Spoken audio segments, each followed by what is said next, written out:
2025年台湾的月顶港灯节1月18一礼拜六起过，连办33天。另外，今年办第13年的普济电灯会，今年也阁有台式交流的现代艺术灯展，咱做伙来看。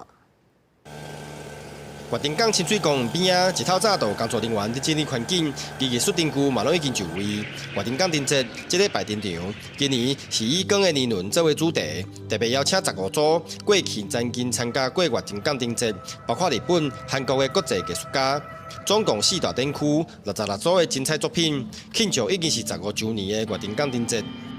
玉金港灯节就犹如一个光的年轮一样，一圈一圈的成长，然后迈入我们第15年，有66件的作品，然后也包含邀请了来自日本跟韩国的艺术家，都来这次的玉金港灯节来共襄盛举。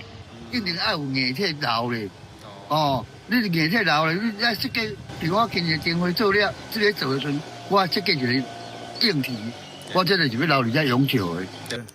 强调，就亲像理论班的成长，对地方出发，15年来是真稳定的成长，累积出予台南甲台湾艺术徛上国际舞台的力量。另外，台南也有迈入第13档的普济电灯会，嘛展示台地交流的真丰富的成果。除了有1000外个彩绘挂瓦灯，是挂圆圆，营造高高在地纯洁的氛围。也有来自日本仙台的友台手绘挂瓦灯，嘛有专区来展示。